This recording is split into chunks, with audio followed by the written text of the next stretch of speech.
Very good morning to all. This is Tapas IAS. Tapas IAS में आप सबका स्वागत है. Today is 4th of August 2023 and we are going to discuss the important news which has covered in the Hindu. So let us start. First, government impose curb on import of laptop and tablets. So what does it mean? It means that कि government चाहती है कि जो laptop China से, Hong Kong से और Singapore से आ रहा है उसका इंपोर्ट थोड़ा सा कम हो. इंपोर्ट रिड्यूस करने की कोशिश कर रहे हैं. तो उसके लिए लाइसेंस लेके आएंगे, इंपोर्ट लाइसेंस लगाएंगे और वो इमीडिएट इफेक्ट से स्टार्ट होगा. इससे होगा क्या, ये खुद ही लिख रहे हैं कि इससे क्या होगा, शॉर्ट टर्म अवेलेबिलिटी जो होगी वो डेल एचपी लैपटॉप, एप्पल का लैपटॉप जो है वो कम होगा, तो थोड़ी सी दिक्कत आएगी. But will boost for domestic sector. For temporary period के लिए तो ये थोड़ा सा अपने को नुकसान करेगा, लेकिन लॉन्गर टर्म में क्या होगा कि डोमेस्टिक सेक्टर जो है, हमारे जो बनाने वाले हैं लैपटॉप और मोबाइल कंपनियां, जो भी इलेक्ट्रॉनिक्स कंपनियां हैं, तो उनमें बूम आएगा. और डोमेस्टिक सेक्टर के जो भी डोमेस्टिक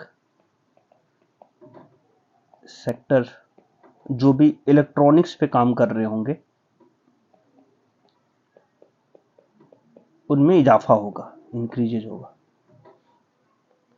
तो फाइनेंशियल ईयर इसमें लिखा है कि 22-23 के अंदर में इंडिया इंपोर्ट किया था approximately 9,446 million of worth USD dollar का लैपटॉप फ्रॉम चाइना. सेम ऐसा ही डेटा हांगकांग के लिए दिया है और सिंगापुर के लिए दिया है. तो इसको न्यू रेगुलेशंस आया है, तो आप इसको, इसमें कुछ भी न्यू डेवलपमेंट होगा तो आपको बताएंगे. फिलहाल के लिए ये है कि इसके ऊपर एक रिस्ट्रिक्शंस आया है इंपोर्ट के ऊपर. और डेफिनेटली आप इंपोर्ट और एक्सपोर्ट का जब भी कुछ ऐसा कंसेप्ट आए, इंपोर्ट एंड एक्सपोर्ट का,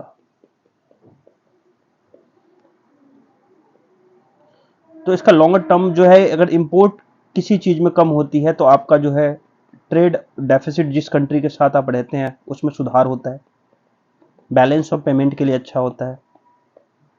और फिर अगर हम ओवर डिपेंडेंस हो जाएंगे किसी चीज़ों को लेके, किसी भी गुड्स या सर्विसेज को लेके, तो फिर हमारी जो डोमेस्टिक मार्केट है वो खराब होती रहती है. डोमेस्टिक मार्केट ये जो है ये डिस्टर्ब होता है. तो इसको लेके थोड़ा सा आप ध्यान रखिएगा कि ये वाले कंसेप्ट में मोस्टली ऐसा होता है. तो this is all about laptop related news. Yes. So great Nicobar project जो है, जो सेंट्रल गवर्नमेंट जो ला रही है निकोबार आइलैंड पे, निकोबार, तो उसके लेके न्यूज है कि सेंट्रल का एम्बिशियस प्रोजेक्ट है, 72,000 करोड़ रुपए लगा रही है उस पे. और प्रोजेक्ट में भी 9.6 लाख एंड 85 लाख ट्रीज है. इससे क्या होगा, इससे यहाँ की जो ट्रीज है, यहाँ के जो इन्वायरमेंट है, इसके ऊपर इम्पैक्ट पड़ेगा. कि बहुत सारे उसके जो पौधे हैं, बहुत सारे जो ट्रीज हैं, बहुत सारे फॉरेस्ट है, उसको कट करना पड़ रहा है. तो उसको लेके न्यूज में आई थी. Great Nicobar project which is likely to come off over 130 square kilometre of pristine forest has been accorded environmental credence by an expert committee. तो इनको एक्सपर्ट कमिटी की तरफ से वो मिल गया है. और उनका उनका जो इसके पीछे का रीजन है, उन्होंने क्या दिया है, जो आपको जब भी आप इस टाइप की प्रोजेक्ट जहां पे आपके इकोनॉमिक, सॉरी, आपकी इकोलॉजी या फॉरेस्ट या इन्वायरमेंट क्लीनेंस, इसी इन्वायरमेंट क्लीडेंस लेना पड़ता है, तो आपको उसका जो पैरामीटर है उसके अंदर में चेक होता है कि आप किस बेस पे मिले. तो सरकार ने इसमें ये बोला है कि ये प्रोजेक्ट जो है वो स्ट्रेटेजिकली इंपोर्टेंस है. क्यों मिला है स्ट्रेटेजिकली इंपोर्टेंस रखता है इंडिया के सिक्योरिटी के लिए. तो दैट इज द रीजन कि we want accord from your side and the environment ministry has given the credence certificate for this project. So understand it. अब स्ट्रेटेजिकली इंपॉर्टेंट है तो आप अंडमान और निकोबार जो भी आइलैंड है, ये तो ऐड है, आपको करके दिखा देता हूँ।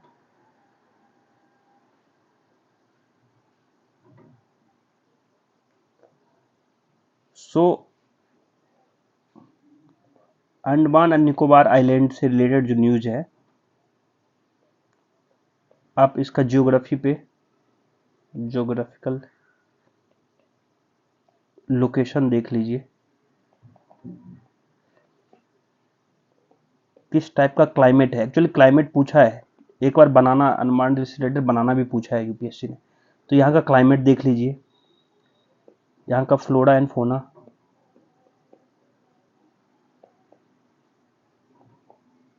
और यहाँ का ट्राइब।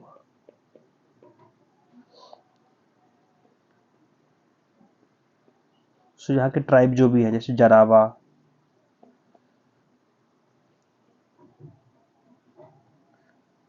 सैम्फोलिन्स भी है शायद, ऐसा करके कुछ है, आप देखिएगा। और भी जितनी भी ट्राइब्स हैं, इन ट्राइब का एक बार आप देख लो। तो आप मोस्टली जो है अंडमान निकोबार से रिलेटेड जो भी आइलैंड है उसको देखो। फिर एक चैनल होता है जो डिवाइड करता है अंडमान को, 10 डिग्री चैनल लाइन है, तो आप उसको देख लो। तो आप एक बार मैप देख लो अंडमान और निकोबार का, और इसमें क्लाइमेट जरूर देखना है इसका, किस टाइप के क्लाइमेट होते हैं, किस टाइप के यहाँ पे एग्रीकल्चर होता है तो कैसा होता है, इंडस्ट्री है वहाँ तो किस टाइप की है। अलॉन्ग विथ ये देख ले कि इंडिया का कोई बेस लाइन है क्या, इंडियन आर्मी का कोई बेस स्टेशन हो तो। सो this is all about Andaman and Nicobar. आप इसको देखें मैप पे, इसी तरीके से पढ़ना है आपको। ये न्यूज में आया तो अपने को ये 72,000 करोड़ का प्रोजेक्ट है, वहाँ पे घर बनाएंगे, वहाँ पे रोड बनाएंगे, ये सब चीज़ें वहाँ पे इंफ्रास्ट्रक्चर बूस्ट करना है, अंडमान का इंफ्रास्ट्रक्चर अंडमान एंड निकोबार में अपन को बूस्ट करना है। अब चाइना के साथ इसका वो देखिएगा कि चाइना से कितना दूर है, या फिर साउथ ईस्ट एशियन कंट्री जो है उससे कितना रिलेशन रखता है, वहाँ से कितना, वहाँ पे वो अपना जो आइलैंड है कितना दूर है, उसकी वजह से अपन को क्या प्रॉफिट हो सकता है, कैसे वेस्ट बंगाल और अंडमान निकोबार को जो है वो कनेक्टिविटी प्रोवाइड की जाए। तो आप उस सब पे भी ध्यान दीजिएगा। अंडमान और निकोबार की न्यूज में इसलिए भी है कि इनके चीफ सेक्रेटरी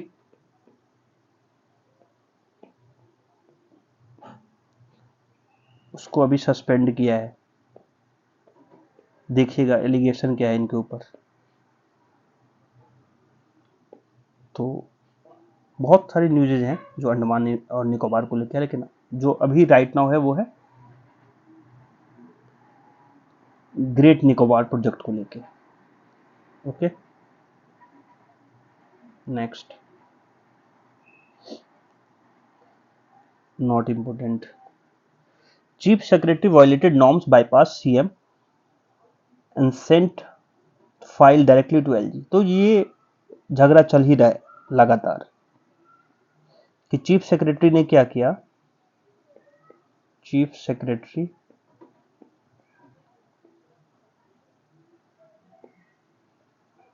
सेक्रेटरी जो है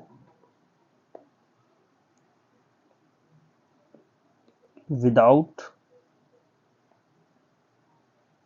गिविंग और taking permission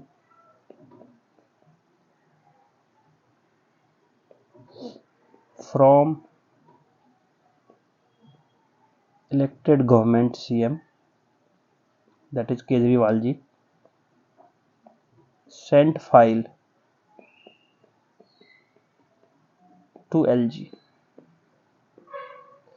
So that is the reason कि ये न्यूज में है कि कॉन्स्टिट्यूशन की जो भी प्रिंसिपल्स हैं उसको वायलेट किया है।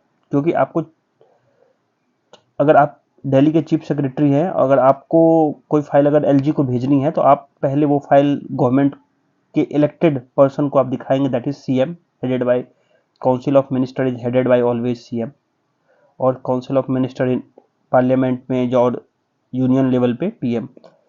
सो ये हेड कर रहे हैं, तो इनको तो आप ये फाइल दिखाएंगे ना, तो आप इन्हें फाइल नहीं दिखाया और आपने बाईपास किया, कुल मिला के चुनी हुई सरकार को बाईपास किया, ऐसा कहना है इनका। तो इन्होंने फाइल इनको भेज दिया, तो उसको लेके ये पूरा न्यूज है। तो दिल्ली के बारे में एक दिन पूरा अच्छे से, दिल्ली के बारे में आर्टिकल 239 से स्टार्ट करके 243 तक पढ़ा दूंगा मैं आपको। ये इम्पोर्टेंट भी है, बहुत ज़्यादा न्यूज में है लगातार, क्योंकि आपको पता है सर्विस मैटर जो है, सर्विस मैटर इन दिल्ली, इस पे एक वीडियो आने वाला है बहुत जल्दी, शायद 1-2 दिन के अंदर आ जाएगा, तो उसमें पूरा कवर कर दूंगा मैं। नेक्स्ट,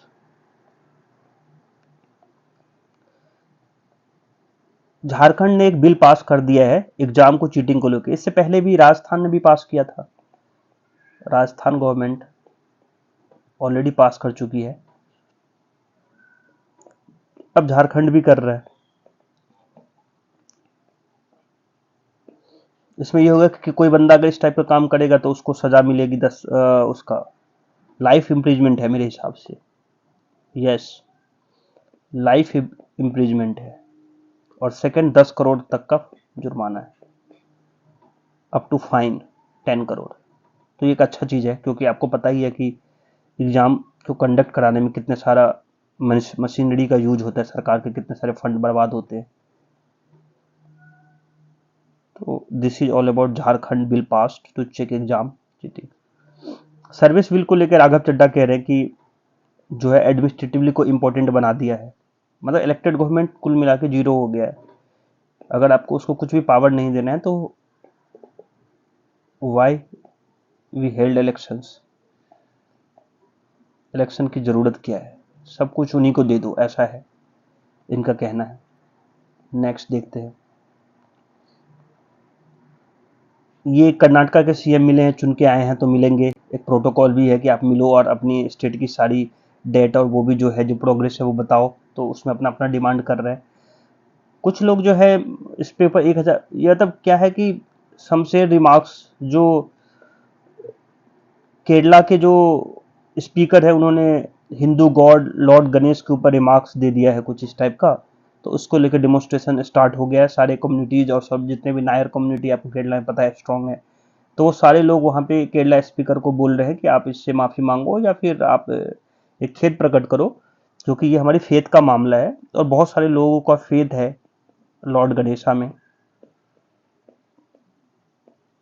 ठीक है, तो आप ऐसी चीजें मत बोलो, खास करके तब जब आप एक कॉन्स्टिट्यूशनल पोस्ट पे बैठे हो। Speaker, deputy speaker constitutional post होता है, तो आप ऐसा तो नहीं करना चाहिए। आपके पार्लियामेंट में लेके बहुत सारे प्रिविलेज है आपको लेके, तो दिस इज ऑल अबाउट ये। अब इसमें कुछ क्या होगा वो आर्टिकल 25-28 वो सब जब डिटेल में होगा तो देखेंगे। अभी तो ये है कि आपने एक ऐसा रिमार्क्स दिया है जो किसी का फेथ को हिला रहा है, ठीक है, उसको डिस्टर्ब कर रहा है, उसके बिलीफ फेथ इस पे है। सो this is all about this. Dengue का केस बढ़ रहा है त्रिपुरा में, दिल्ली में, तो वो है डेंगू को लेके।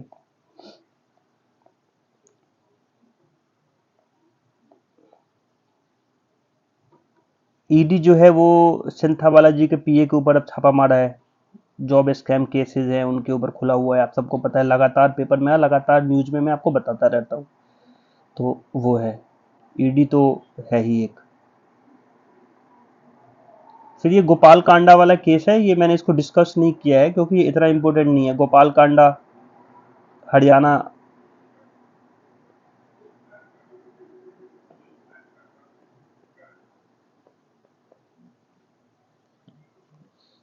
अभी ये मिले हैं, खट्टर साहब से जाके मिले हैं, तो इनके ऊपर था कि इन्होंने अपने कर्मचारी एम्प्लॉय को हरास किया था, बाद में उन्होंने सुसाइड कर लिया था, तो उसको लेकर था। उनको अभी जेल से छुट्टी मिल गई, रिहाई मिली है जो भी, तो उसको लेके राइटर ने लिखना चाहा कि कैसे जो है सिस्टम के बारे में लिखने की कोशिश की, इतना रिलेवेंट नहीं है तो मैंने इसको कवर करने की कोशिश नहीं किया है। गोपाल कांडा को लेके मैंने ऑलरेडी दूसरे पेपर में बता रखा है कि अब कोर्ट में केस चलता है, कभी भी कोर्ट में केस चलता है तो एविडेंस बेस पे होती है। अब वो कितना एविडेंस है, क्या फैक्ट रिलीज हुआ, वो अपने को पता नहीं है और अपन इस केस की तह तक गए नहीं। और मेरा वो इतना इस टाइप का एटीट्यूड है भी नहीं कि मैं विदाउट रीडिंग की कमेंट करूं। तो किस बेस पे इनको रिहाई मिली उसके ऊपर हम ये राइटर को डिस्कस करना चाह रहे होंगे कि मैंने लेकिन ये केस नहीं पढ़ा, तो I am not a authorise person to comment it. तो मैं इसीलिए इसको ज़्यादा कवर करने की कोशिश नहीं कर रहा हूँ। बस ये सरफेशियल ये चीज़ है कि एम्प्लॉय थी और एम्प्लॉय जो है उसको हरास किया गया था और हरास करते करते फिर उतना हो गया कि उन्होंने अपनी जान ले ली। एक टाइप का हत्या होना चाहिए क्योंकि आपने उसको इंसाइट किया, लेकिन कोर्ट को जिस बेस पे एविडेंस मिला कोर्ट ने उनको अभी एक्यूट किया है। यस, सो हम आते हैं अपने एडिटोरियल के।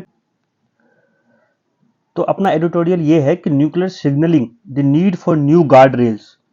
तो इसमें बहुत सारा राइटर ने डिस्कशन किया है कि कैसे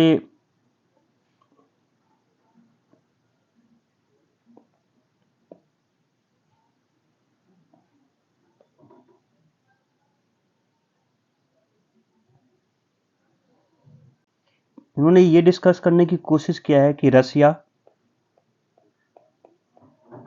और यूएसए और फिर यूएसए प्लस यूएसए के साथ NATO, Russia versus Ukraine.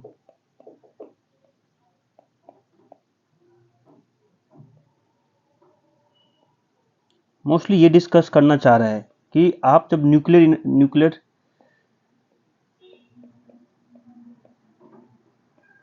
Weapons को लेके बात हो रही है कि न्यूक्लियर वेपन्स से क्या हो सकता है, कैसे इसको अपन ध्यान में रखते हुए कि दो कंट्री की लड़ाई हो रही है, वॉर है, और न्यूक्लियर वेपन्स को लेके स्टेटमेंट अलग अलग कंट्रियों से आते रहे बिटवीन दिस वॉर। सो ये स्टेटमेंट को लेके उसको राइटर अंडरस्टैंड करने की कोशिश कर रहे हैं कि फिर उसको कंपेयर करने हैं कि कैसे जो यूएसए वर्सेस रसिया हुआ करता था,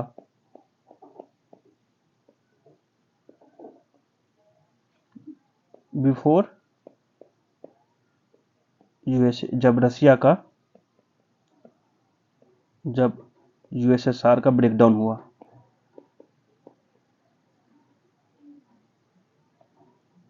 तो उस टाइम में कैसे संबंध थे।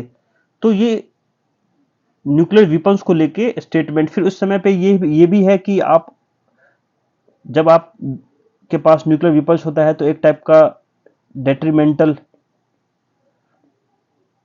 या फिर एक टाइप का एक सामने वाले के सामने एक फियर,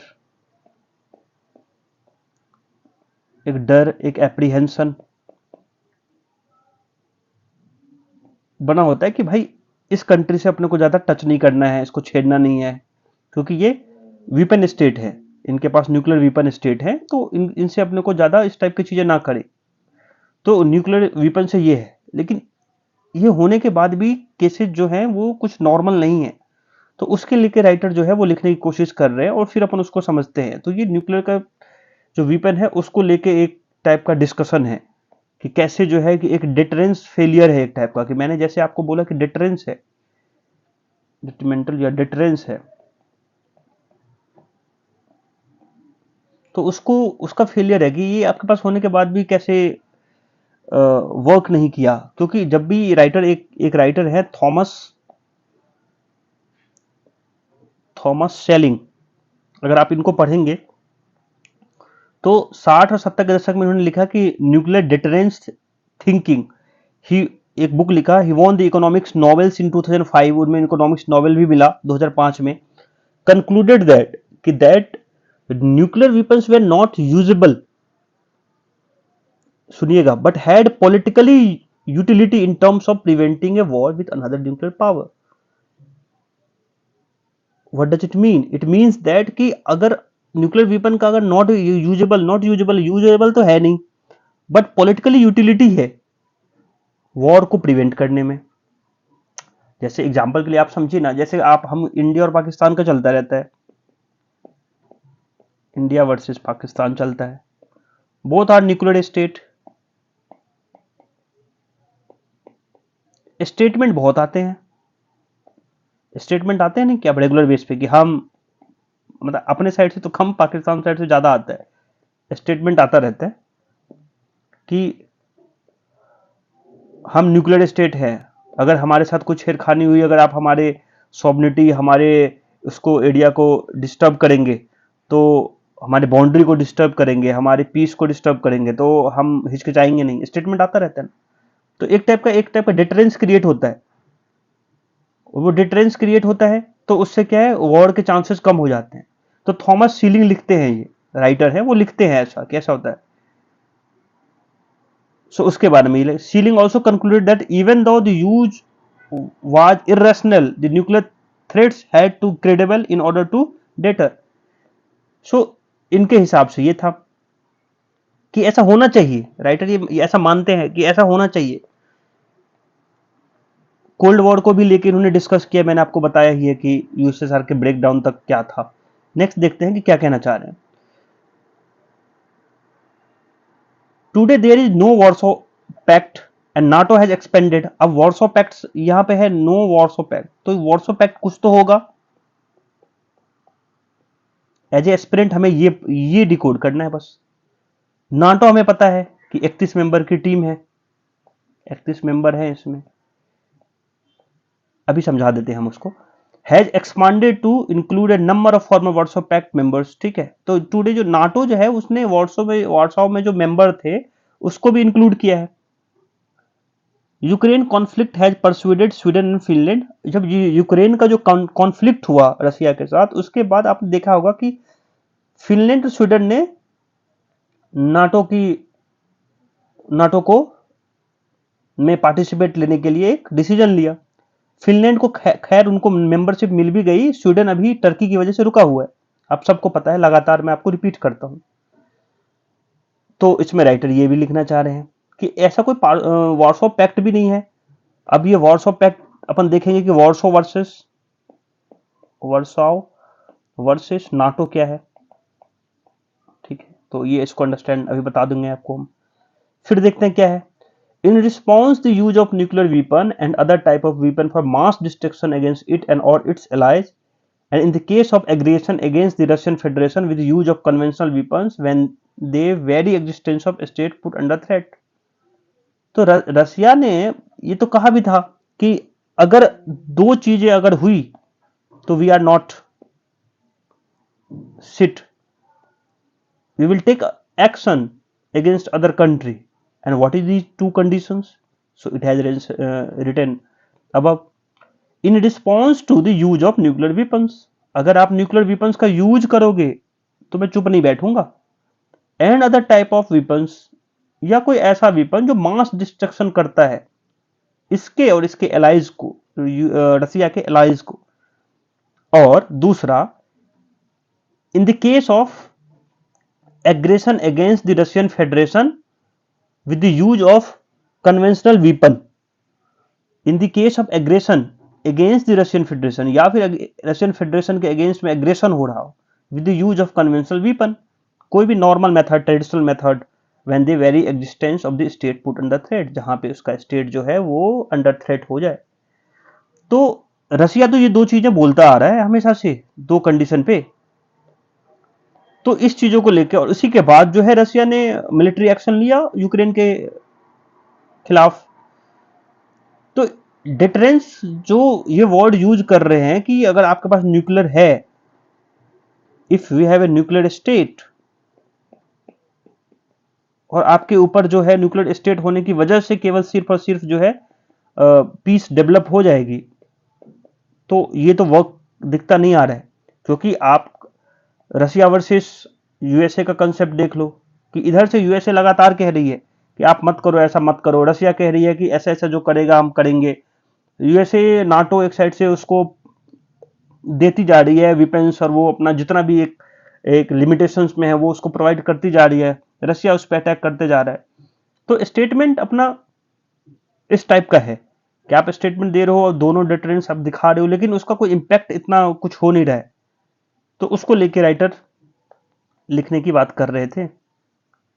तो इसमें यही था, इसमें और कुछ तो ऐसा कुछ डिस्कस करने की, कोल्ड वॉर का वही है कि कोल्ड वॉर के समय में रशिया वर्सेस जो भी यूएसए चल रहा था उस समय भी यही था। तो और कुछ इसमें तो नहीं है। नाटो को लेके है कुछ, थोड़ा तो पढ़ देता हूं क्योंकि इसमें इतना मुझे कुछ खास लगा नहीं इस, लेकिन मैं फिर भी मतलब आप लोग को छोड़ना नहीं चाहता कि आपको कुछ भी चीजें जो है वो लगे कि सर ने आपको नहीं पढ़ाया। तो even as a North Atlantic treaty organization NATO leaders meet to decide their response. Mr. Biden made it clear that US was detrimental to avoid, कह रहे हैं कि यूएस का जो बिडेन है वो कह रहे हैं कि भाई determined to avoid third world war जो है उसको अवॉइड करने के लिए, और एस्केलेट जो हो रहा है इनटू नाटो और रशिया कॉन्फ्लिक्ट उसको कम करने के लिए की बात हो रही है। After the freezing of Russian reserve free किया, फाइनेंशियली एनर्जी सब कुछ, उसका पॉलिटिकल सैंक्शंस लगाया। Other element of military assistant, leaders, non-leaders begins to take shapes. Intelligence sharing, restoring internet connectivity was the first step.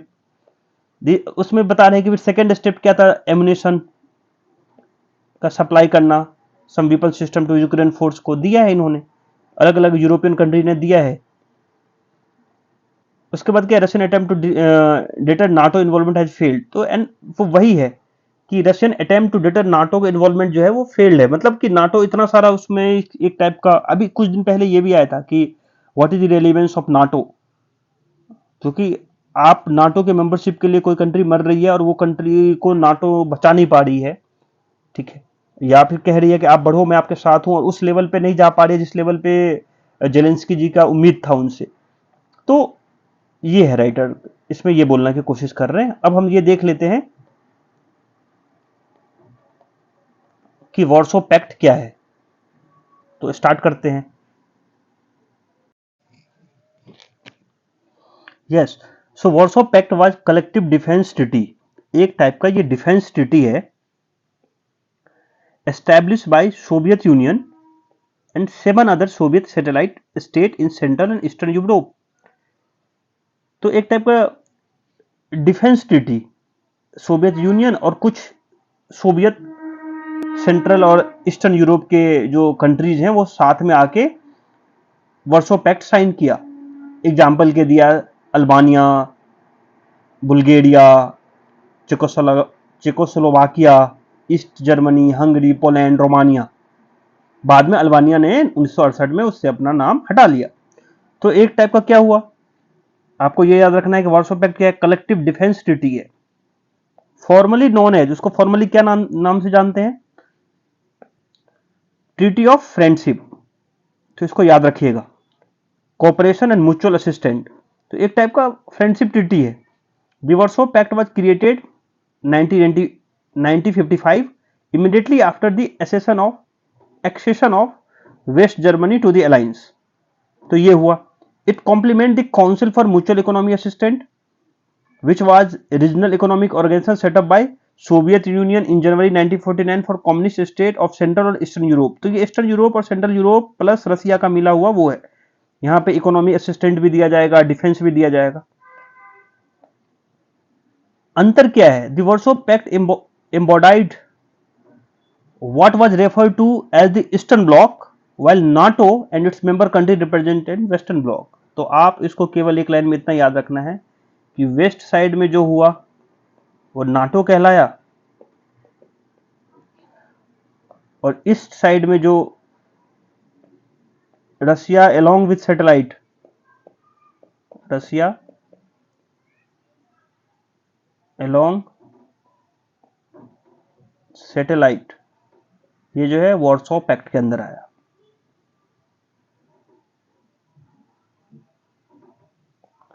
अब आपको उससे तो पता चल ही गया कि जैसे ये 90 के दशक में यूएसएसआर का ब्रेकअप हुआ तो वार्सो जो पैक्ट था वो भी टूट गया होगा। तो वार्सो पैक्ट जो था वो यहाँ पे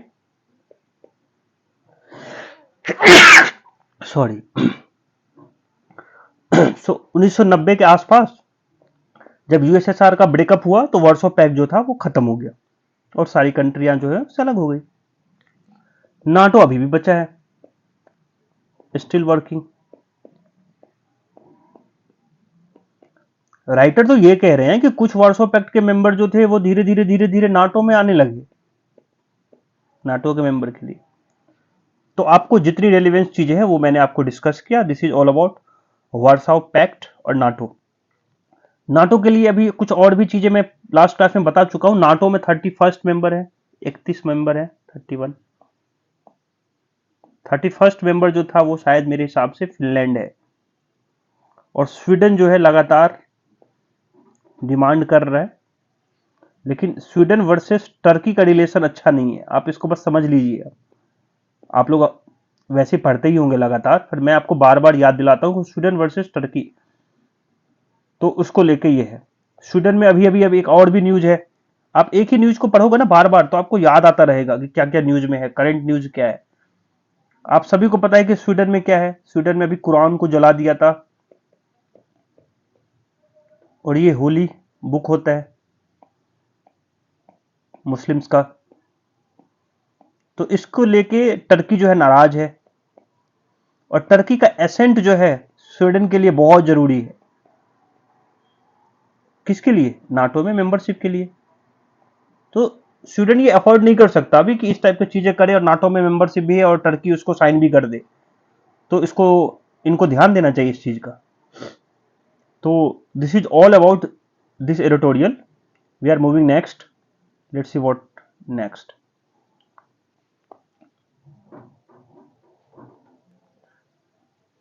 ये हरियाणा में जो कम्युनल राइट्स चल रहा है उसको लेके है कि कैसे एक रिलीजन जो है अपना फेथ को प्रोपोगेट कर रहा था, उसको प्रैक्टिस कर रहा था, और कुछ यात्रा निकाले थे, उस पे स्टोन प्लेटिंग हो गया। तो उसको लेके फिर धीरे धीरे जो है वो राइट्स जो है वो बढ़ता गया, और वो अभी हरियाणा के 4-5 कितने 7-8 डिस्ट्रिक्ट में बढ़ गए, अप्रोक्सीमेटली फैल गया है। 176 से ज्यादा पीपल को अरेस्ट किया गया है, 93 एफआईआर लॉन्च हुए। तो चीफ मिनिस्टर कह रहे हैं कि जो भी होगा वो एक टाइप का प्रीमेडिटेड लोग थे जो इसको रोकने की कोशिश किए, जो हारमोनी है स्टेट की, रिलीजियस हारमोनी, उसको भंग करने की कोशिश किया। We will take a definitely a strong action against all of them. तो ऐसा इनका स्टेटमेंट है। अनिल विज जी हैं उनके जो मेरे हिसाब से वही जी या जो भी है उनके जो होम मिनिस्टर हैं, उन्होंने भी इसमें काफी ठोस कदम उठाया है। बहुत सारे जो बटालियंस है उसको वहां पे भेज दिया है। तो धीरे धीरे वहां पे स्थिति सही करने की कोशिश की जा रही है। और फिर इन्वेस्टिगेशन का पार्ट है, तो ये मेरी रिस्पॉन्सिबिलिटी है कि टिल देन की इन्वेस्टिगेशन पूरा नहीं होता तो मैं इस पर कमेंट नहीं करता। तो एक बार इन्वेस्टिगेशन हो जाने देते हैं, फिर अगर कुछ राइटर लिखेंगे तो डेफिनेटली डिस्कस करेंगे। लेकिन मीनवाइल की इस बीच में अगर आपको कुछ कमेंट करना हो तो आप उस चीज से बचें। और खास के यूपीएससी एस्पिरेंट हम जैसे लोग को बचना चाहिए। हमको उसके पीछे का रीजन ढूंढना है कि ऐसा क्यों हो गया। मैं हमेशा ये बात करता हूं कि ये क्या है, इससे बेहतर है कि ये क्यों हुआ। तो आप वो समझो। मैं पहले भी कहता था कि हरियाणा में इलेक्शन आने वाले हैं कमिंग डेज में। राजस्थान में भी इलेक्शंस हैं, मध्य प्रदेश में इलेक्शंस हैं। तो वो भी उस समय के जब ऐसे समय आते हैं तो अलग अलग जो कम्युनिटीज हैं, अलग अलग जो लोग हैं, वो उसको जो हमारी सोशल हारमोनी है, रिलीजियस हारमोनी है, उसको डिस्टर्ब करने की कोशिश करते हैं। तो इससे हमें बचना चाहिए। एज ए अवेयर सिटीजन इस चीज को कंडेम करें और इस चीज में बिल्कुल पार्टिसिपेट ना करें। और गवर्नमेंट को अपनी जो भी है वो उस तरीके से टफ एक्शन लेना है। जो भी परपिट्रेटर्स हैं उसको छोड़ना नहीं है, उसके तह तक जाना है और इंश्योर करना है कि पीस डेवलप हो। राइटर भी यही लिखना चाह रहे हैं। तो this is all about that. So we are not going in deep में नहीं जा रहा हूं मैं इसके अंदर, क्योंकि फिर वो बहुत सारी प्रोज कॉन्स, निगेटिव पॉजिटिव, कौन ने क्या बोला, फिर मुझे आपको सारा स्टेटमेंट देना पड़ेगा जो अपने लिए बहुत ही इररिलेवेंट है। So that is reason. अब देखते हैं कि US witness extreme level of political protection of electoral. अब ये इसमें ये है कि जो defraud, witness tampering, conspiracy against the right of citizens, obstructing and attempt of obstructing the official proceedings, ये ट्रंप के खिलाफ है। सारे एलिगेशन जितना भी बोला मैंने सब ट्रंप जी के एलिगेशन ट्रंप जी के खिलाफ है। और ट्रंप साहब अभी भी इलेक्शन लड़ना चाह रहे हैं। 2024 में इलेक्शन है यूएसए में, तो आप सबको पता होगा। तो he want to fight again. So ये सब होने के बाद फिर एक चीज तो और भी है कि जब 2020 में ट्रंप साहब हार गए, Trump versus Biden, Trump Republican है, आप सबको पता होगा, और ये डेमोक्रेटिक है। प्रेसिडेंशियल फॉर्म ऑफ गवर्नमेंट होता है, आपको सबको पता होगा। तो जब ये हार गए तो बोला भाई हार गए तुम, तो चलो अब जाओ यहां से। तो पावर ऑफ ट्रांसफर होता है, ट्रांसफर ऑफ पावर होता है, transfer of power. That mean आपको सीट विकेट करनी होती है ना। अब आप सीट विकेट करनी है आपको, तो आपको सीट विकेट करनी है, तो अब नए जो लोग चुन के आए हैं उनको आने दो। तो स्मूथ होना चाहिए, मतलब इनके हिसाब से कह रहा हूं मैं, अमेरिकन के हिसाब से बोल रहा हूं, स्मूथ ट्रांजेक्शन होने चाहिए ना,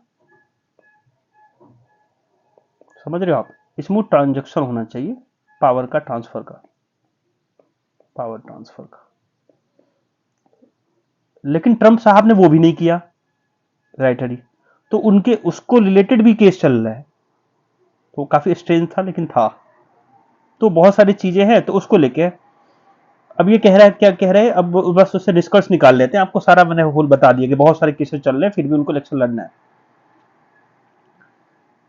Some legal experts says that even if he is found guilty in one or more of the indictment case, धोखाधड़ी का केस है, there is nothing in US constitution, US constitution ऐसा कुछ भी नहीं है that bar him from contesting the 2024 elections.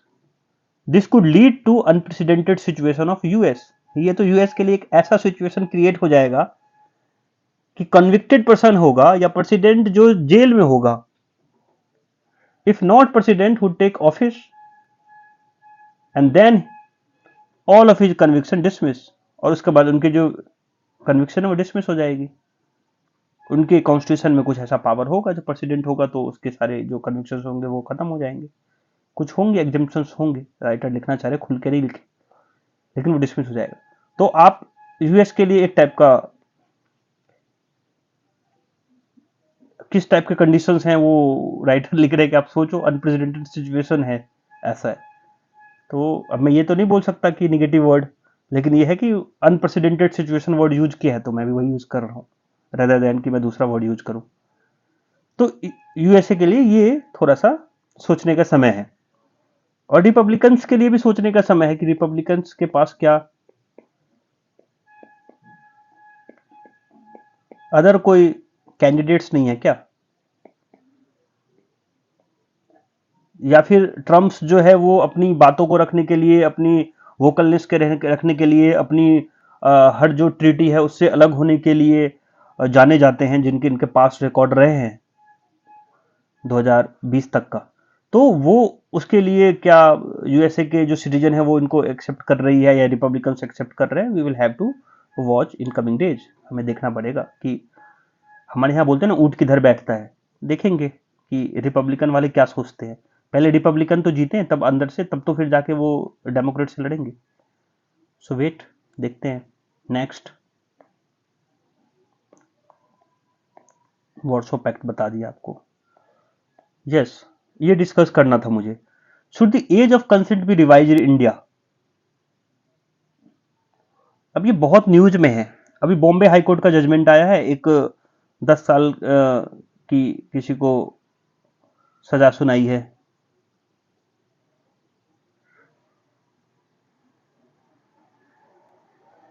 तो Bombay high court बोल रही है कि it is a high time India consider reducing the age of consent for sex, sex के लिए क्या एज होना चाहिए? जब मैं ये बोल रहा हूं कि ये,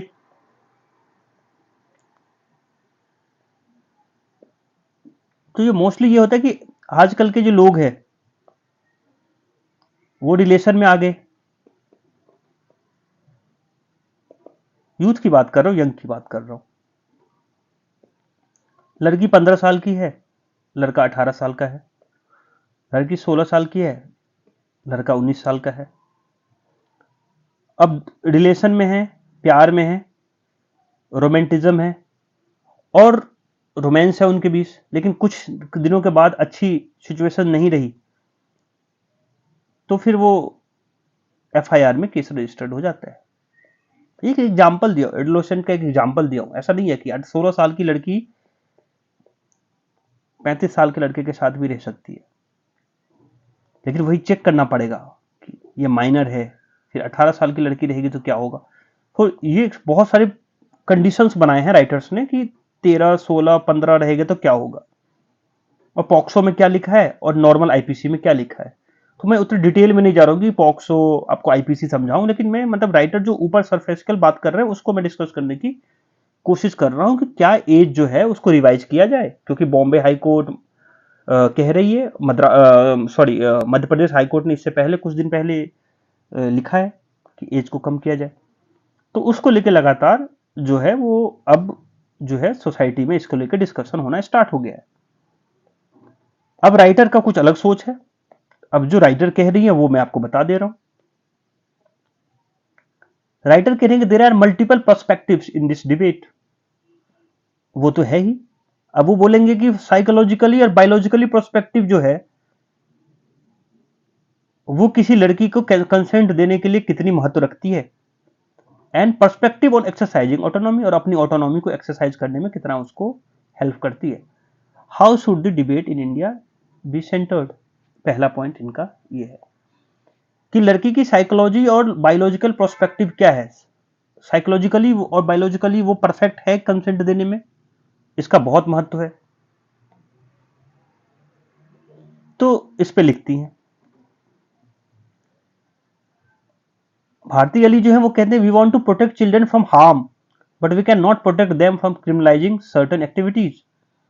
While we understand the need to ensure that every child up to age of 18 years should be entitled to all rights, including the right to be protected from harms, the fact that the children have evolving capacity which need to be recognized.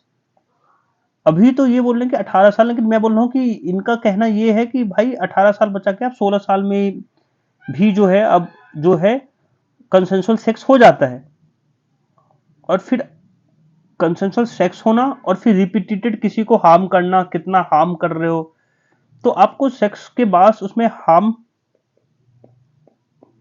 Word आएगा, और एक word ये भी आएगा कि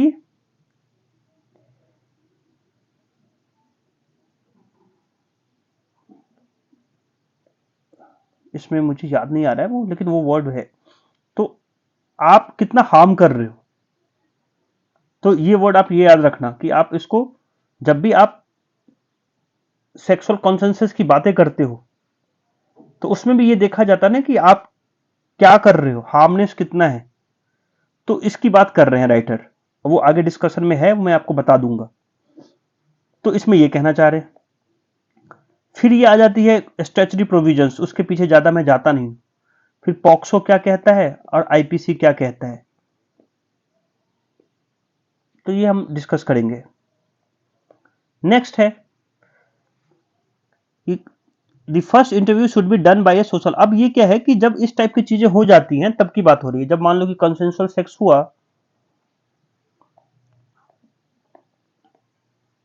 ठीक है, पहला तो ये हो गया कि psychological and biological perspective to give whether sexual interaction was consensual और नॉट। तो आपको सेक्सुअल इंटरेक्शन जो हुआ है, ये जो इंटरेक्शन हुआ है,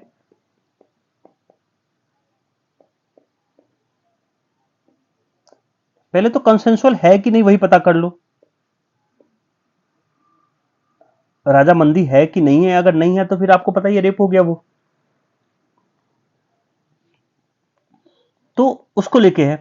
फिर ये at what age a person is competent to give a consent, अब यही है साइकोलॉजिकली बायोलॉजिकली जो भी चीजें इमोशनली जो और इकोनॉमिकली कितने कितने साल में इंडिपेंडेंट हो रही है वुमेन और फीमेल, तो उसको लेके लगातार बात हो रही है। तो अब इसको लेके तो अलग अलग जगह पे कानून अलग अलग है। अब वो 13 साल होना चाहिए कंसेंसस के लिए, 15 साल, 16 साल या 18 साल, आप अंडरस्टैंड करना। तो एक पर्सन जो है वो कब कॉम्पिटेंट होगा कंसेंट देने के लिए, and at what age a person is competent to give consent. So उसके लिए तो आपको कुछ अंडरस्टैंड करना पड़ेगा ना कि 13 साल में लड़की जो है वो दे सकती है कि नहीं, जो इमोशनली और सॉरी बायोलॉजिकली और साइकोलॉजिकली कितनी इंपावर है वो उस समय, कितनी वो सक्षम है, कैपेबल है, एबिलिटी है उनकी देने की, या फिर 15 में है या 16 में है या फिर 18 में है। तो स्टेट गवर्नमेंट और सेंट्रल गवर्नमेंट को ये इस पे लगातार कोर्ट को इस पे आपको एक्सप्लेन करना पड़ेगा, आपको रिसर्च करना पड़ेगा कि सही एज कॉम्पिटेंट एज क्या है कंसेंट देने के लिए। Yes, I am talking about that word कि what kind of sexual practice adolescent are engaging, harm वाला है या नॉन हार्म है। आप रिलेशन में हो, प्यार में हो, ठीक है, राइटर ये लिखना चाह रहे हैं, it's not my opinion. Writer ये कह रहे हैं कि जब हम रिलेशन में होते हैं, आराम से सुनिएगा, जब हम रिलेशन में रहते हैं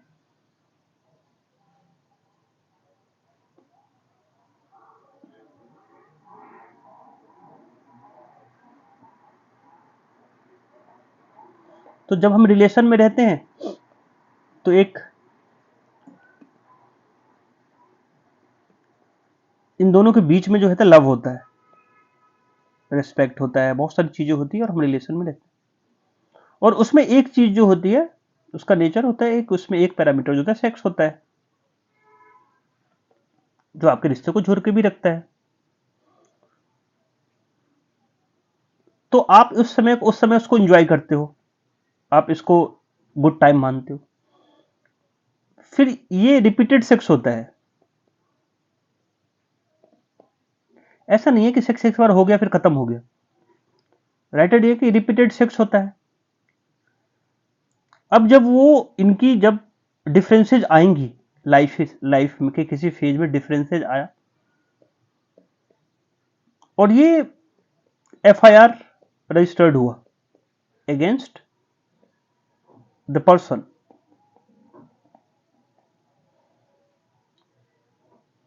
अब वो सेक्सुअल इंटरकोर्स में आया,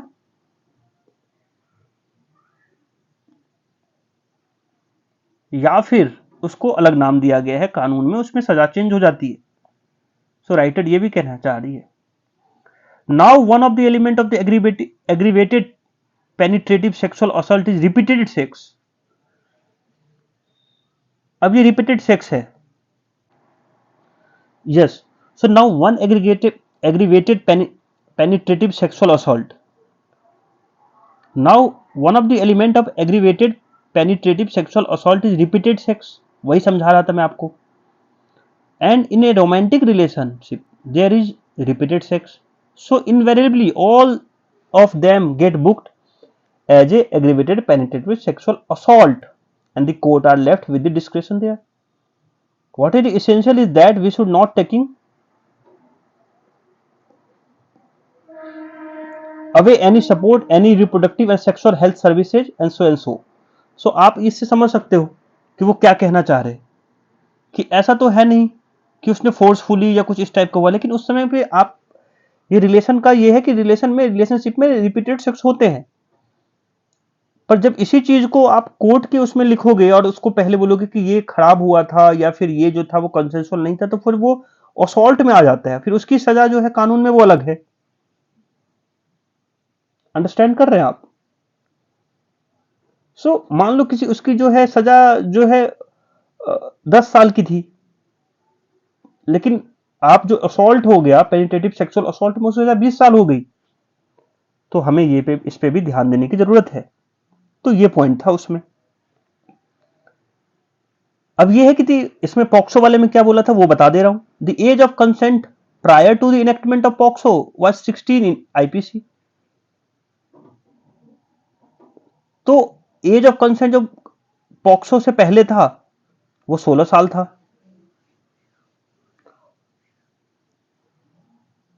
पर फिर भी तो केस रजिस्टर्ड होता था, उनके कहने का मतलब ये है।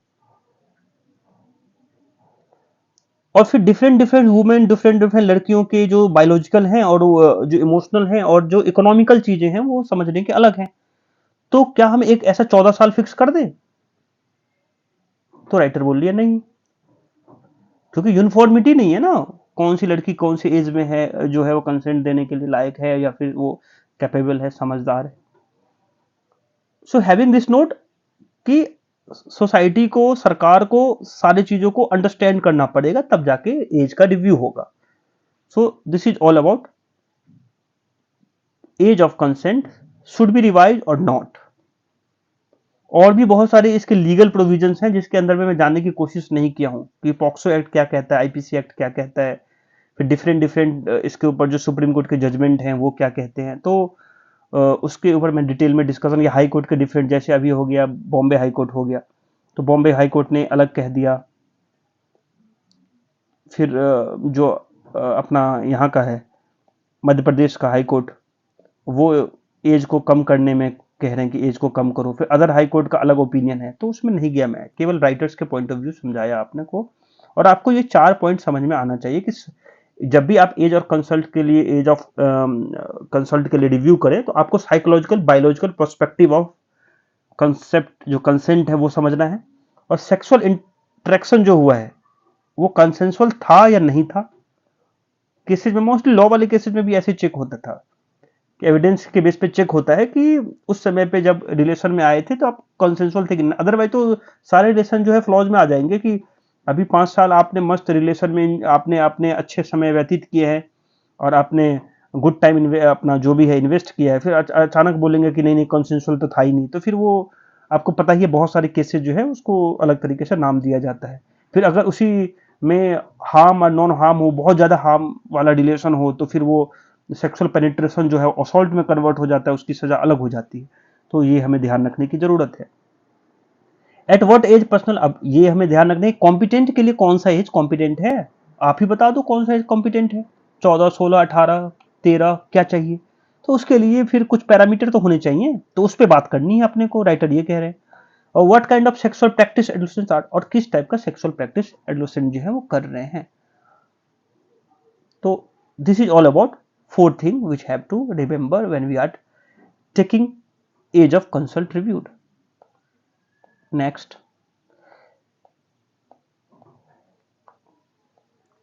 कूप ऑफ नाइजर। नाइजर के बारे में मैंने आपको रिपीट कर दिया है कि नाइजर जो है कंट्री है अफ्रीकन, और यहां डेमोक्रेटिकली चुनी हुई सरकार आई थी, डेमोक्रेटिकली इलेक्टेड गवर्नमेंट आई थी 2021 के बाद, आफ्टर 2021। अभी जो है वहां की जो मिलिट्री है उसने वहां की जो सिचुएशन है, वर्सनिंग इनसिक्योरिटी, इकोनॉमिक क्राइसिस देखते हुए वहां के प्रेसिडेंट को हटा दिया। बोला भाई आप तो इकोनॉमी संभलती नहीं आपसे। यहाँ के elected president, sorry elected president, so इनको रिमूव कर दिया और खुद पावर संभाल ली और टेक पावर, डिजिग्नेशन सारे ले लिए। फिर उसके बाद बोले आपसे इकोनॉमी नहीं संभलती, आपसे सिक्योरिटी नहीं संभलती देश की, अब ये ग्राउंड लेके मैं आपसे ये पावर छीनता हूं। सो जो यूएसए थे, UN, USA, Germany, France has condemn the coup and the UN has suspended humanitarian जो ऑपरेशन है वो नाइजीरिया में चला रहे थे, while EU has halted all security cooperation, EU ने सारे cooperation हटा लिए security. The US has announced unflagging supports for BESOM calling for his immediate release. Bazoum जो है वहां के प्रेसिडेंट है, उनको बोला कि छोड़ो, जल्दी से जल्दी इमीडिएट रिलीज करो। France call for an immediate reinstatement of constitutional orders and democratically elected civilian government. वही है जो मैं आपको बताया हूं, वापस लाओ उनको, डेमोक्रेसी को वापस एस्टेब्लिश करो, and so and so and so and करो। ऐसा इनका ये है। फ्रेंच के एम्बेसी के जो है वहां पे अटैक होने वाले हैं, लोग प्रदर्शन कर रहे हैं, तो उनको बचाओ। अगर इस टाइप का कोई इंसिडेंट हुआ जो फ्रांस की एम्बेसी को खराब करेगा, तो Niger would not be tolerated and France would take a swift and uncompromising actions. Statement है ये सब, आप सब जानते हैं इंटरनेशनल रिलेशन में ये सब क्या है। अगर ये किया तो वो हो जाएगा, ये किया तो वो हो जाएगा। We are not bother about right now, वो नहीं हमें समझना, हमें देखना क्या हुआ। अब हमें ये समझना है कि भाई रसिया का, फ्रांस का और यूएसए का क्या रोल है भाई इसमें। यूएसए फ्रांस का तो वहां पे ट्रूप्स है, कुछ कुछ 11, कुछ यूएसए के 1100 है, फ्रांस के शायद ज्यादा है, 1400 ट्रूप्स है वहां पे, काम कर रही हैं और उससे लड़ रही हैं। जो एक्सट्रीमिस्ट है उनसे लड़ाई हो रही है उनकी, इंसर्जेंसी। अब थोड़ा सा बैकग्राउंड देख लेते हैं जो अपने दिमाग में एक छाप छोड़ देगा, बस उसके लिए इंपॉर्टेंट है। ऐसा कह रहे हैं कि माली और बुर्किना फासो जो है वो military, while Mali and Burkina Faso lead military coup, Niger manage to democratic transfer of power in 2021 and odd one in the region. ये एक ऐसा कंट्री था जो इनके बीच से घिरने के बाद भी डेमोक्रेसी को एक्सेप्ट कर लिया 2021 में। आप माली और बुर्किना फासो को देख लो, वो अभी भी मिलिट्री कुप्स पे चल रहे हैं। This had kept smooth relation with west. Democracy आएगी तो वेस्ट सपोर्ट करता है। अब वो उसके पीछे का रीजन क्यों सपोर्ट करता है, उसके पीछे की थियोलॉजी हमें समझने की जरूरत है नहीं, पर बोलता है कि हाँ डेमोक्रेसी को मैं तो हमेशा प्रमोट करता हूं। तो ये है। नाइजर हैज बीन ए की partner of Washington fight against insurgency. अब ये नाइजर जो है वाशिंगटन के साथ इंसर्जेंसी में लड़ता है, फाइट करता है, जितने भी आसपास में इंसर्जेंसी होती है उसके खिलाफ वाशिंगटन का साथ देता है। आप उसी लिए मैंने बोला 1100 से ज्यादा यूएस के ट्रूप्स हैं। According to the relief wave report, more than 4.4 million people are needed in immediate humanitarian assistance in the country. इतने लोगों को असिस्टेंट ह्यूमैनिटेरियन असिस्टेंस मिला है। France and Australia president Belgium has a closer economic relation है इनके, तो ये तो बोलेंगे ही, कमेंट करेंगे कि भाई वापस लगाओ, बंदे को वापस वाला। तो ये वाली चीजें है कि आपको डेमोक्रेसी को सेट करना है वापस। 1500 इनके हैं troops. The country which is rich in uranium, ये इंपॉर्टेंट है अपने लिए भाई, यूरेनियम है इनके पास, और 7% जो ग्लोबल सप्लाई का यूरेनियम है वो नाइजर जो है वो सप्लाई करता है, और उसका 1/4 मतलब 25% जो है वो तो फ्रांस को जाता है। तो फ्रांस के लिए तो दिक्कत है ही, तो फ्रांस तो बोलेगा ही कि एस्टेब्लिश करो। 25% यूरेनियम कहां जाता है, 1/4 ऑफ द टू फ्रांस, और 7% वर्ल्ड को जाता है। तो यूरेनियम तो सबके लिए इंपॉर्टेंट है, यूरेनियम चाहे एनर्जी के लिए हो, चाहे न्यूक्लियर वेपन्स के लिए हो, चाहिए तो जरूर ही। So Niger supplied 25.4% to the uranium to EU countries, तो ईयू भी बोलेंगे सैंक्शंस लगाएंगे। तो ये सबके अपने अपने स्टेक है नाइजर को ऊपर। रसिया इस बीच में बोलता है कि हाँ, रसिया ने भी बोला है कि रिलीज कर दो ऐसा करके। अब ये इकोवॉस जो है एक इकोनॉमिक 15 कंट्रियों की, अफ्रीकन कंट्रियों की ऑर्गेनाइजेशन है जो इकोवॉस, उन्होंने बोला है कि जीरो टॉलरेंस फॉर कूप्स। उन्होंने बोला कि 15 दिन के अंदर में वापस एस्टैब्लिश करो, 15 days maximum, otherwise we have to take form actions, लेने पड़ेंगे जो भी एक्शंस हैं। जबकि माली एंड बुर्किना फासो, थोड़ा अजीब नाम है, Burkina Faso have announce solitary with coups makers, वो जो है वो नाइजर के मिलिट्री के साथ दे रहे हैं। तो अपने अपने जिसको जहां सहूलियत लग रही है वो इस गेम में प्ले कर रहे हैं। एंटी फ्रेश सेंटिमेंट जो है नाइजर में चल रहा है अभी, तो देखते हैं। अब इसमें क्या है, इसमें बस इतना ही था। All the coups were attributed to frustration on incompetent. ये कूप्स जो रीजन दिए हैं उसके पीछे का ही वही रीजन है। इनकॉम्पिटेंट अथॉरिटी है, फेलियर टू इंसिक्योर्ड है साहिल रीजन में। ठीक है, साहिल रीजन देख लीजिएगा एक बार आप लोग मैप पे, साहिल रीजन कौन कौन से हैं। मैप मैंने उसका बना नहीं पाया। And the coups are also against alleged ties of unpopular authority, वो करप्ट हो गए थे और वेस्टर्न विथ वेस्टर्न पार्टनर्स।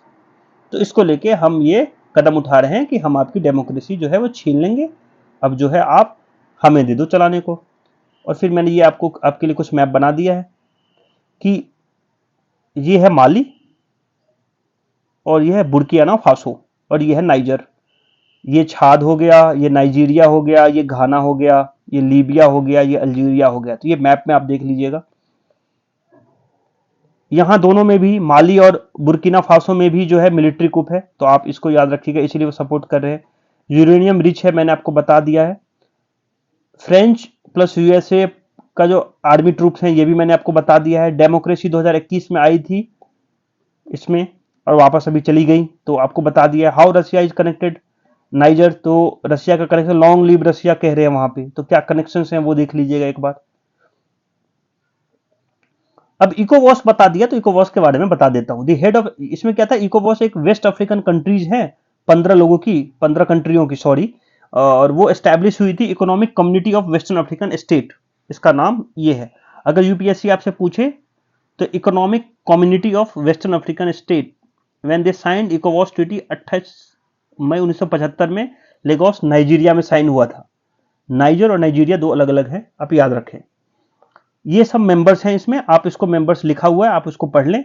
और इस मेंबर्स में जो है आपको ये दिख रहा होगा नाइजर भी मेंबर है, इसीलिए उन्होंने बोला है कि 15 दिन में एस्टैब्लिश करो। One of the pillar of African economic community का इकोवॉस का क्या है कि foster the idea of collective self sufficiency of its member state, self sufficient बनाना है। As a trading union it also mean to create a single large trading block through economic cooperation, एक ऐसा ब्लॉक जो जाके दूसरे country से bargaining कर सके, एक पिलर ट्रेडिंग यूनियन बना के, तो दैट इज इकोवॉस। We are moving to next.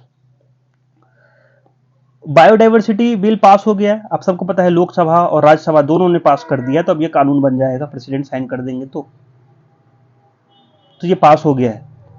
अब ये बायोडाइवर्सिटी वाले में क्या किया कि जो आयुष इंडस्ट्री है और ईज ऑफ डूइंग बिजनेस की वजह से इनको लाया गया है, ऐसा बोला है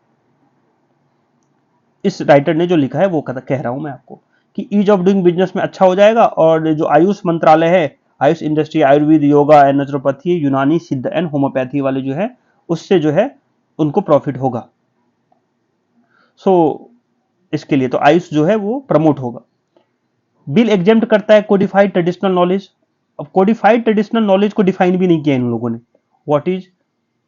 तो राइटर ये भी लिखते हैं कि भाई बता तो दो है कि ट्रेडिशनल नॉलेज के अंदर में क्या सब डाल दोगे।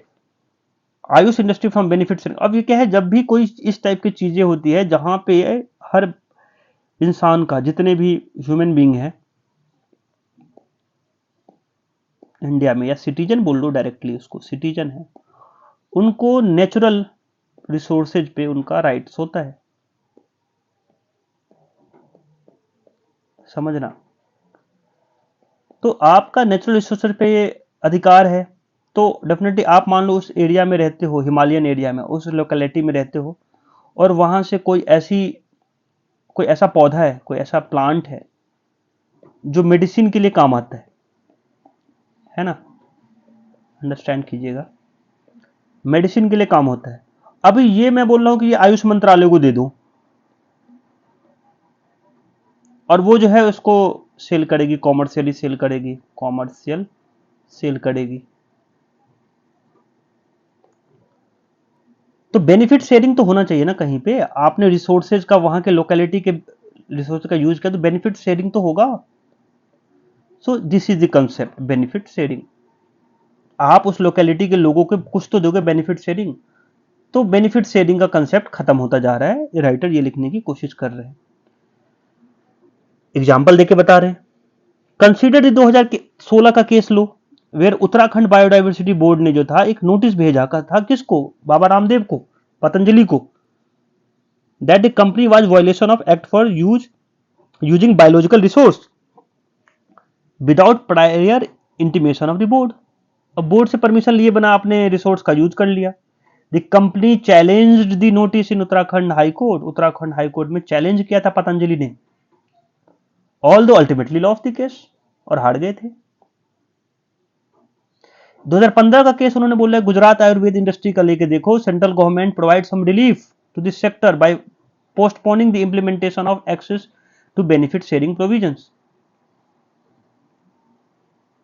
गुजरात आयुर्वेद इंडस्ट्री ने बोला, अर्ज किया कि सेंट्रल गवर्नमेंट को कि थोड़ा तो रिलीफ दे दो, एग्जेम्प्ट कर दो बेनिफिट शेयरिंग में. रिस्पॉन्स में क्या आया? रिस्पॉन्स में प्रवास जाकर कहते हैं कि industry has deposit an amount towards this provision and that no exemption can be granted. Benefit sharing में वहां के लोकेलिटी के लोगों में है, जो भी उनका वहां पे शेयरिंग होगा, जो उनके रिसोर्सेज पर उनका हक है, वो तो देना पड़ेगा. These are the president to the amendment which have been propose now ease of doing business. अब ये प्रेसिडेंट था, अब उसको अमेंड कर दिया गया है, तो बेनिफिट जो शेयरिंग था वो थोड़ा सा डिस्टर्ब हुआ है. राइटर ये कह रहे हैं. 2 अगस्त की बात कर रहे हैं कि राज्यसभा ने उस बिल को ऑलरेडी फॉरेस्ट कंजर्वेशन एक्ट को भी पास करके, आपको पता है कि फॉरेस्ट का डेफिनेशन को चेंज किया है. ऐसे ही यहां पे बायोडाइवर्सिटी में हो रहा है.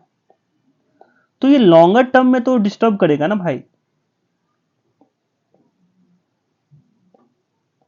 इकोलॉजी जो होगी वो डिस्टर्ब होगी, environment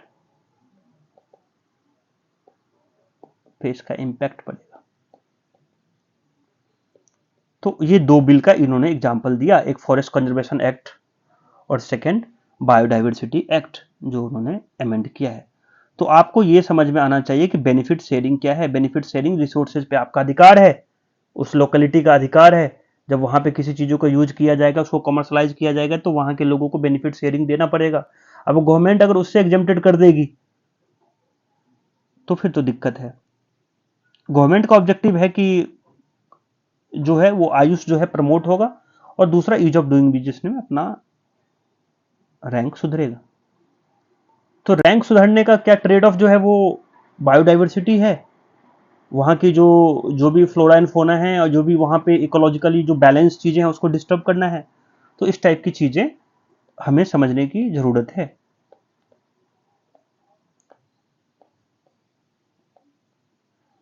article 370 was a compact interned into between two sovereigns सिब्बल्स. सो अभी बड़ा इंटरेस्टिंग है. 370 आप सबको पता है, इस पे डिस्कशन चल रहा है, दूसरा दिन का डिस्कशन हो गया है, सेकंड डेज का. अभी आप सबको पता है कि जब 370 का डिस्कशन होगा तो काफी डीप में होगा, डीवाई चंचूर जी सुनना चाहेंगे. तो सिब्बल साहब कहते हैं कि ये इस टाइप की चीजें नहीं होनी चाहिए. 370 का अमेंडमेंट जो है, जो किया गया, जिसको स्क्रैप आउट किया गया, खत्म किया गया है अमेंड वो लाके कॉन्स्टिट्यूशन ही, तो आप ये गलत है. अब उसके पीछे का रीजन बताऊंगा मैं आपको, लेकिन आपको ये समझना है कि उसके पीछे गलत है तो क्यों है भाई, सिब्बल साहब ऐसा क्यों कह रहे हैं, फिर डीवाई चंचूर साहब ने क्या कहा, बस हमको इतना ही समझना रहता है. सिब्बल साहब क्या कह रहे हैं? सिब्बल साहब कह रहे हैं, तो इनसे ये will how can you say that the parliament could not have exercise it preliminary amending power to abrogate article 370. Parliament के पास कैसे पावर नहीं है 370 को अमेंड करने का? Will that not amount to equating Article 370 with the principle of basic structure of the Constitution when you say that abrogation of Article 370 can never be done? आप ये कहना नहीं चाह रहे हो सिब्बल साहब की जो अगर पार्लियामेंट के पास वो पावर नहीं है तो डॉक्ट्राइन ऑफ बेसिक स्ट्रक्चर जो है, जिसका डेवलपमेंट केशवानंद भारती केस से हुआ था, तो ये बेसिक स्ट्रक्चर के अंदर आ जाता है 370. अब बेसिक स्ट्रक्चर तो आपको पता है कि parliament can not be disturb. जो भी बेसिक स्ट्रक्चर के अंदर में है, so and so and so, जैसे आपको रूल ऑफ लॉ हो गया और जुडिशरी हो गया, बहुत सारी चीजें हैं जो बेसिक स्ट्रक्चर के अंदर में आता है. तो क्या उसमें आप ये भी 370 भी आता है? तो फिर सीनियर लॉयर कहते हैं Article 370 was not the basic structure but a compact entered into between two sovereigns. यही हेडिंग डाला है. Yes, my lord, you are right.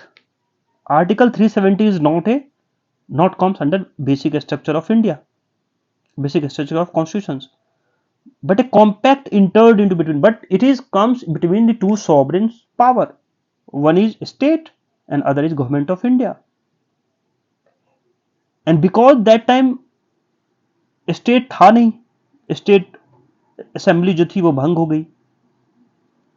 किस समय? 1957 की बात कर रहे हैं शायद, कहीं तो उन्होंने 1957 की बात की है. तो उसके बाद वो पावर बचता नहीं है, ऐसा कहना चाह रहे हैं. देखते हैं आगे क्या हुआ. Have taken the position that we need to consent of constitution assembly to abrogate article 370. Why and how did the president and parliament abruptly change tack 2019 में कैसे चेंज कर दिया? The parliament is creature of constitution. It has the function within the limit of constitutional structures. Parliament के पास जो है वो limited constitutional structures हैं. ये सिब्बल साहब का आर्गुड है. The provision आप 370 को लेके इतना डिटेल में पढ़ने की जरूरत नहीं है, लेकिन एक बार आप 370 ये समझ जाएंगे कि इसके पीछे का रीजन क्या है, तो दोबारा मैं ये नहीं बताऊंगा. The provision of Article 373 requires President to take a recommendation of Constitutional Assembly before declaring the provision inoperative. President के पास रिकमेंडेशन है द प्रोविजन ऑफ आर्टिकल 373 में.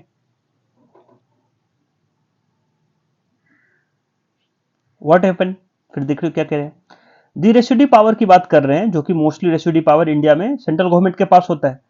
The residue power of the state by inserting article 367(4)d which replaces the expression constitutional assembly of a state in the provision article 370 with legislative assembly of a state.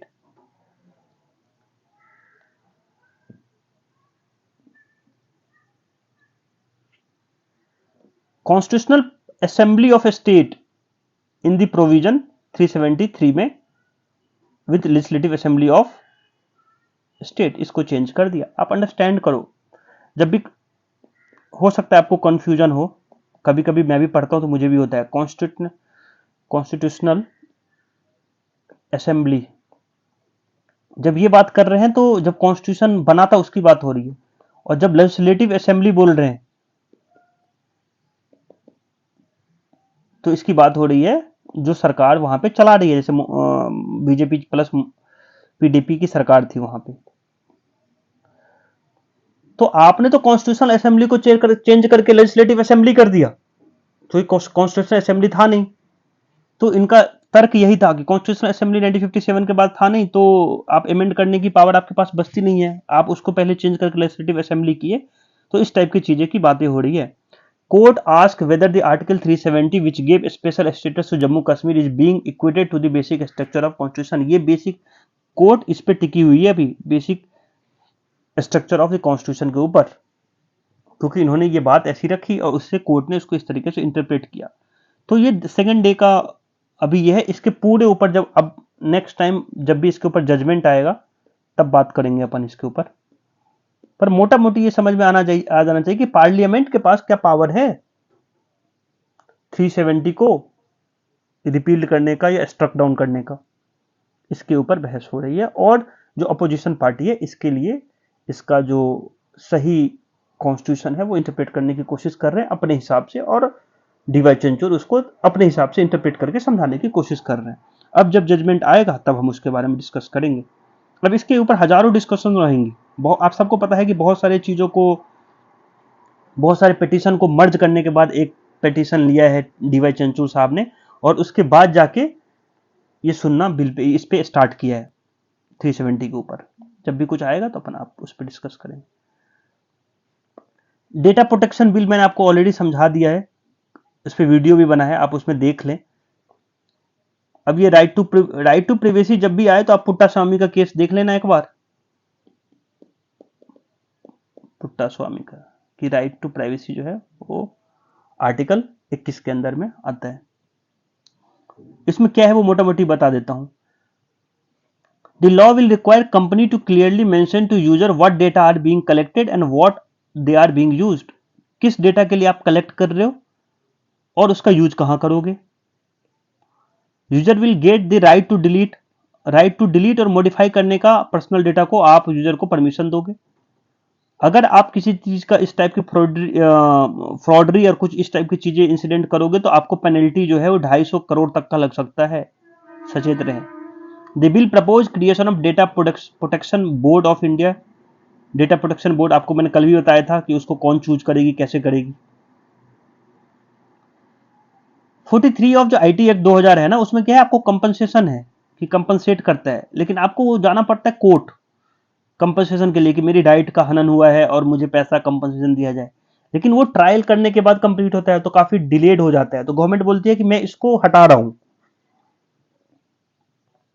Strike off section 43A of the IT act 2000 that requires company which mishandle user data. अगर जो company mishandle किया है personal data और user data को तो उसको compensate पे करना है. लेकिन पहले ये केस लड़ के आपको लाना होता था. अब गवर्नमेंट बोल रही है हम एक एग्जीक्यूटिव कानून बना देंगे, उसके हिसाब से होगा. तो आपका वो टाइम बच जाएगा और उतना हरासमेंट बच जाएगा. तो इसको खत्म करके थोड़ा सा अलग करके ला रही है. मैन्युफैक्चर इम्प्लीमेंटेशन ये लार्जर स्टेट. तो बस ये इसमें है, सेफ्टी नेट है जो पर्सनल डेटा को लेके है. बिल जो है वो वाइड रेंज ऑफ एग्जाम्पशन भी देता है स्टेट और जो इसके स्टेट से रिलेटेड जो भी पीएसयूज और डिफरेंट इंस्ट्रूमेंटलिटीज है, तो आप जो स्टेट है उसको एग्जाम्पशन देते हो. For instance personal data can be process in the interest of sovereignty, integrity of India, security of state, fulfilling any obligation under the law. किसी स्टैच्यूरी में लिखा हुआ है कि आपको पर्सनल डेटा का आपका यूज होगा तो आपको पर्सनल डेटा मिल जाएगा. आपका सरकार को तो मिलेगी ना, सरकार इज सुप्रीम, तो वो ले लेगी. तो एग्जाम्पशन है. तो कल इसके लिए भी बात किया था कि फिर वो अपोजिशन के लिए और वो ऐसे लोगों के लिए क्यों नहीं है. तो बहुत सारी चीजें ऑलरेडी मैं डिस्कस कर चुका हूं, तो मैं दोबारा उसको डिस्कस नहीं करना चाहता. While the law requires firms to disclose the user to identity of others firms to which their data would be entrusted for processing. इसमें है कि आपको कंपनी के ऊपर बाइंडिंग है कुछ चीजों का शेयर डेटा को लेकर, उस सब चीजों के लिए. एक्स ग्रेडिया पेमेंट जो है वो मैंने आपको समझा दिया कि आप कानून में जाने की जरूरत नहीं है, आपको कुछ इस टाइप का कंपनसेशन पेमेंट अलग तरीके से दिया जाएगा.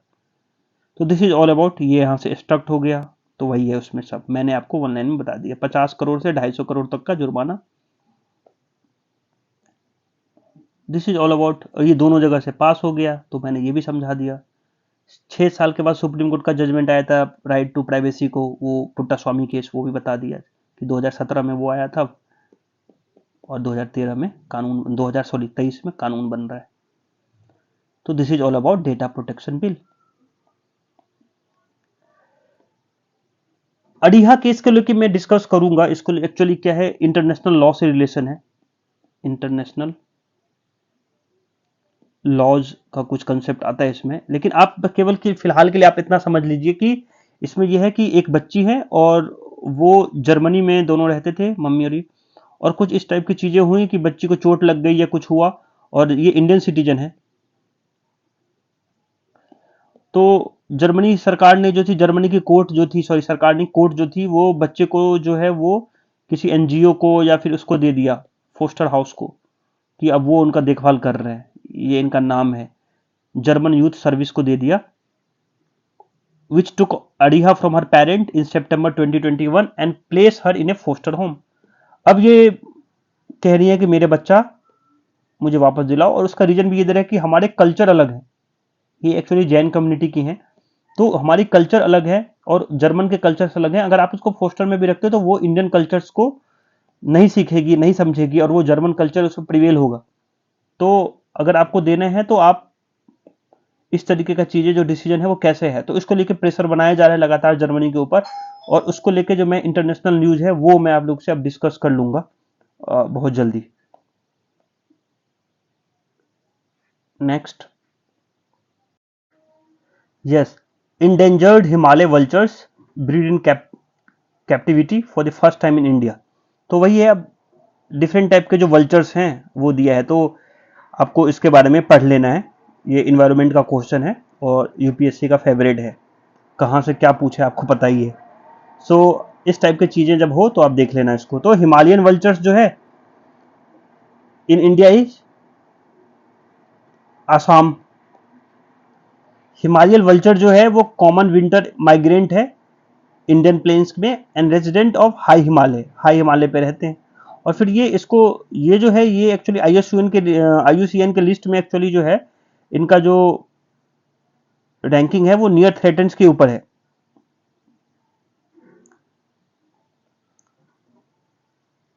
और जो बाकी जो है ना और भी हैं, तो आप जैसे ये देख लेना, white rumped vultures, slender billed vultures and the Indian vultures, ये तीनों जो हैं वो क्रिटिकली इंडेंजर्ड हैं, तो आप इनको देख लेना। और फिर ये कैसे गुवाहाटी जू में इन्होंने ये दिया, इससे पहले ये सेकेंड टाइम हुआ, फ्रांस में भी इन्होंने स्पीसीज जो था वो कैप्टिविटी में दिया था। तो इस टाइप का तो वो अपने लिए इम्पोर्टेंट नहीं है, लेकिन आप इसका आईयूसीएन में इनका क्या है, कौन से कैटेगरी में आते हैं, वो प्लीज आप उसको वेरीफाई करके उसको देख लीजिएगा, नोट्स पे बना लीजिएगा। सो 4 टाइप के वल्चर्स दिए हुए हैं। This is all about today paper. Thank you so much for listening us and have a nice day. अगर अभी तक आपने सब्सक्राइब नहीं किया है तो प्लीज़ सब्सक्राइब कीजिए हमारे चैनल को जितना ज़्यादा से ज़्यादा हो सके। और